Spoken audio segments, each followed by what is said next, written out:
Dinner and a relaxing evening with the new couple next door were the only plans. Before leaving for home, enjoy a few glasses of wine, some banter, and perhaps a board game or two. But as soon as I noticed how their gazes remained on us rather than on one another, I realized that this was more than just being neighborly.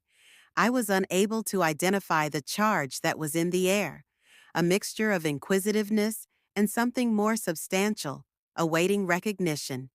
Please take a moment to like and subscribe to this video before I reveal the true events of that evening. It's fast. You wouldn't believe how much it helps. You'll want to remain through the finish of this one, I promise. More than the invitation itself, I can still hear the cork popping. We were at home in our pajamas in a moment. The next, we were pretending it was just another peaceful night in the neighborhood as we crossed the driveway holding a bottle of wine and grinning politely. However, something about it appeared contrived, as if there was a scene all set up for us as I stood at their door and watched the glow flow from inside. Their home was cozy in the ideal magazine fashion.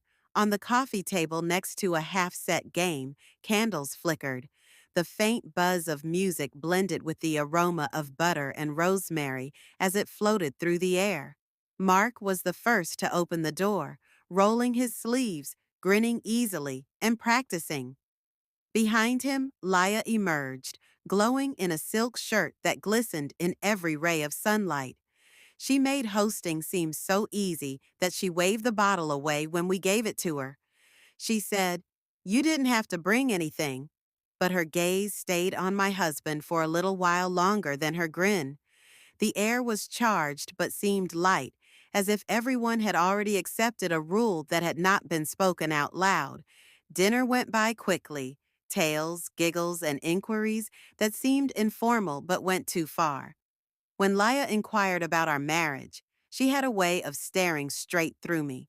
Her tone was light-hearted, and her curiosity was more acute than it needed to be. Mark repeatedly replenished my husband's glass. Every look is more thoughtful, every pour a little more slowly. I noticed that I was adjusting my hair in their window's reflection, just to feel recognized in a space that seemed to be meant to draw attention. Not really for him. Laya leaned across the table once to wipe a crumb off my sleeve. Although her touch was fleeting, the gap it left behind lingered longer than it ought to have. Mark, who was across from me, observed her hand, my response, and then grinned as if he had noticed something noteworthy. I attempted to refocus the conversation on something more commonplace. Work and vacations notwithstanding, every chuckle appeared to have a double meaning, and every silence seemed to go on for too long. My husband's chuckle was softer than normal when he laughed at one of Laya's jokes, as if he was attempting to hide it. Mark lowered his voice and leaned in closer to me. He claimed that she was skilled at making people feel at ease. I hardly had time to respond before Ela came back from the kitchen holding a deck of cards, so it was difficult to tell if his words were a warning or a compliment. She smiled at each of us and placed them on the table. The same smug grin from before. She said, "Let's make this interesting." It dawned on me then that dinner had never been planned. Like she had done it 1,000 times before, Laya shuffled the deck. Every movement is slow and intentional. Although nobody had mentioned it, the room had become quieter. I could only hear the sound of cards gliding between her fingertips while the music continued to play softly in the background. With a smooth voice, she said, "We'll play a question game. Pick a card, answer honestly, or take a sip." It sounded pretty innocuous. My spouse nodded while beaming. Too relaxed, too trusting. As if he knew precisely how this would go, Mark sat back in his chair and traced the lip of his glass with his gaze. The first few questions were light: worst jobs, embarrassing childhood moments, and favorite movies. We laughed, played along, drank when we didn't want to answer. However, the deck soon began to feel heavy, as if the following question wasn't appropriate for a dinner table. Laya drew a card and stared at me. What's anything you've wanted to say to someone here but never have? Her tone was humorous, but her eyes weren't. She grinned as if she had anticipated my hesitation. My spouse reached for his drink. Mark replied, "You don't have to answer unless you want to." The air became more constricted. I offered something safe, a compliment on their house, but no one seemed to believe it. The following few corners went faster, looser. We were all leaning in now, our laughter overlapping in ways that made it hard to tell who we were laughing at. Then Mark picked a card, glanced at my husband, and said, "Your turn. What's one thing you've never told your wife?" The question hit differently. Even Laya stopped smiling. My spouse turned his drink slowly in his hands while glancing down at it. His attempt at laughter was unsuccessful. He said, "That's easy." But his tone faltered.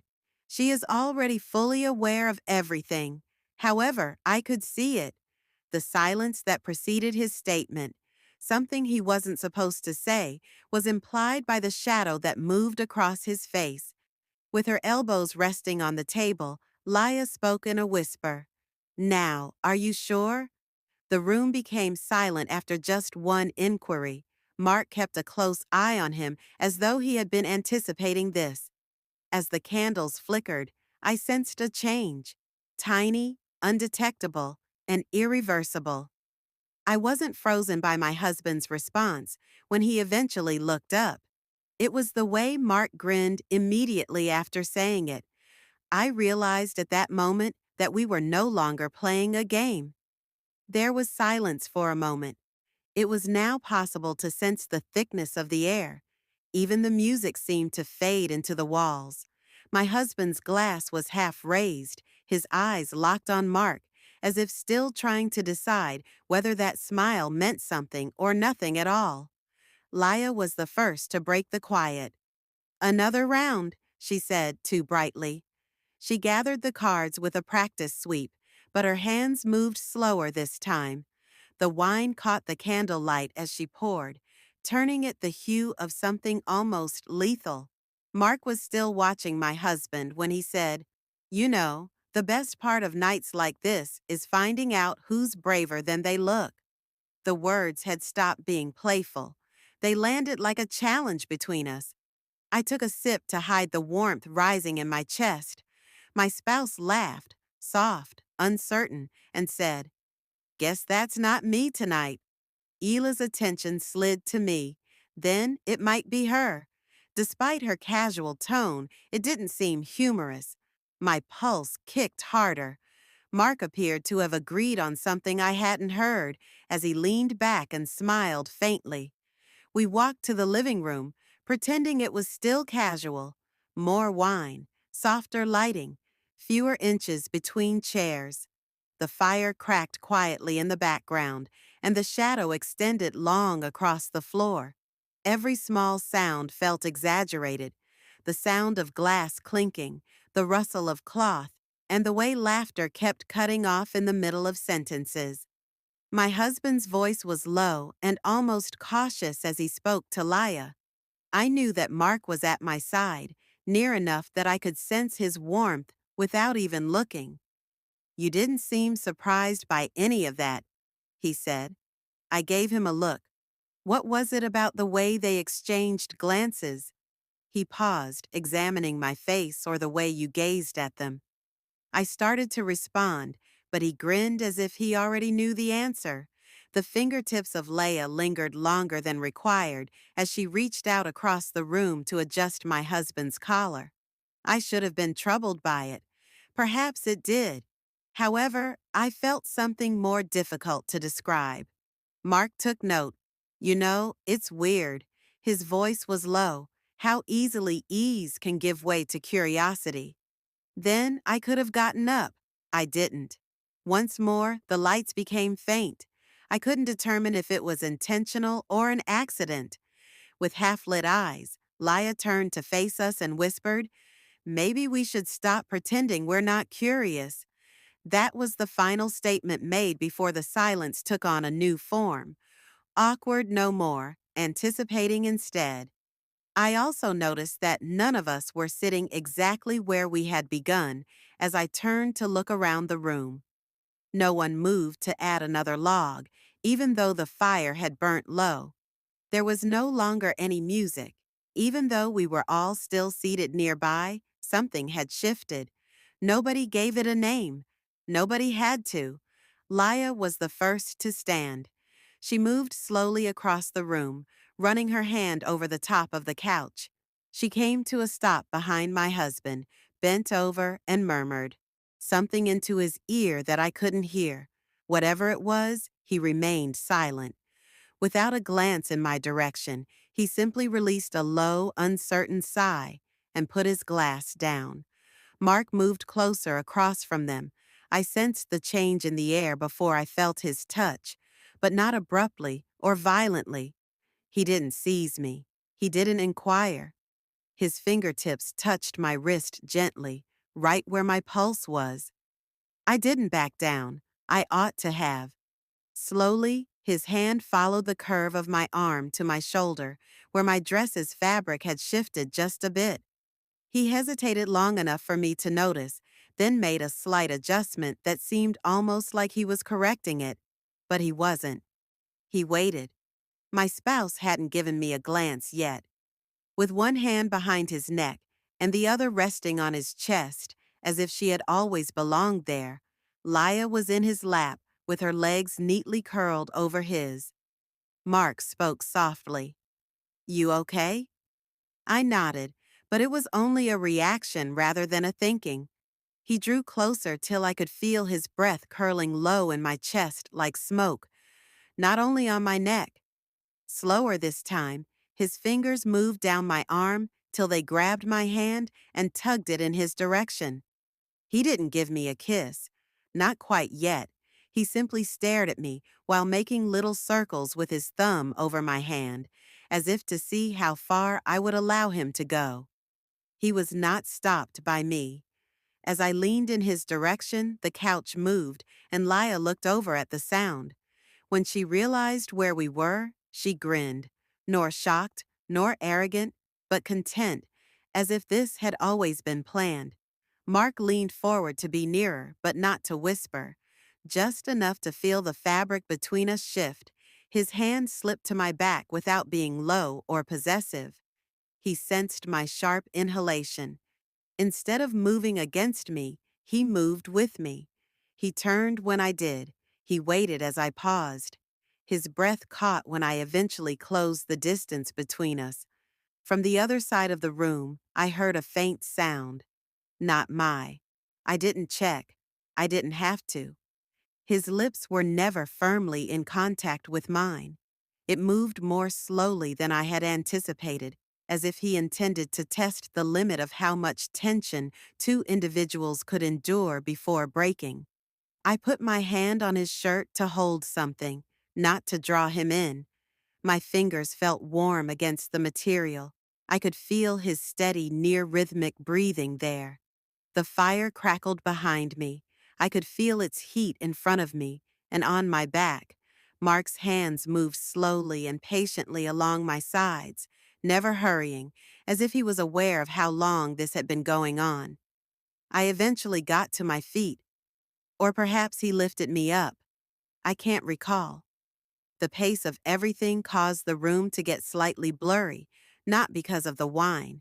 The feeling that we were falling without tilting and moving without walking.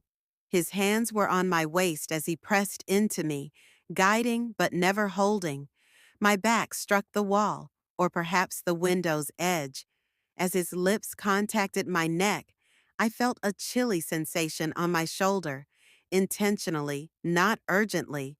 His jacket, my straps, and my fingers all traced the location of garments that had been there a second before. Nothing has been said yet.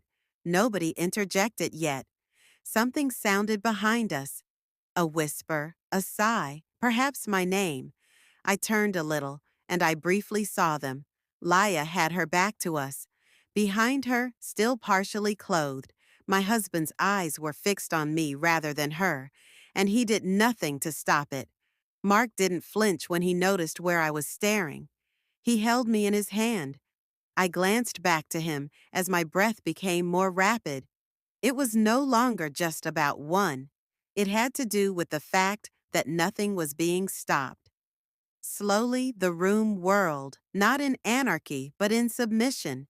Each sound was put on top of the others: wood against glass, skin brushing fabric, breathing that was no longer unique to one individual. We did not change partners, not entirely. However, the boundaries between us grew thinner until they were practically invisible.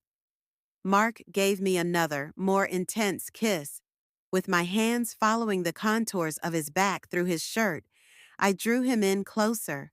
I could feel every breath he took, every change in his weight, and every instance in which I had the option to stop, but chose not to. Somewhere behind me, my spouse let out a breath. I didn't look back again. I didn't have to. There was no mayhem. It involved choreography. And we sat in silence as the fire eventually subsided into glowing embers, and the only noises were our own breathing. It's the silence that comes after something you know you won't discuss again. Not guilt or remorse. Nobody mentioned anything by morning. Not in the kitchen, not at the door, not even as we silently and empty-handedly traversed the driveway. But all four of us were aware that something had changed. We continued to wave. We continued to smile. However, each time I watch their curtains move, I question whether they are also recalling it. Tell the truth. Would you have remained or left if your neighbors had welcomed you over in that manner? Let me know in the comments. I'm going to read. To ensure you don't miss the next one, please like the video, subscribe, and enable notifications before you leave. I appreciate you being here. I'll see you shortly.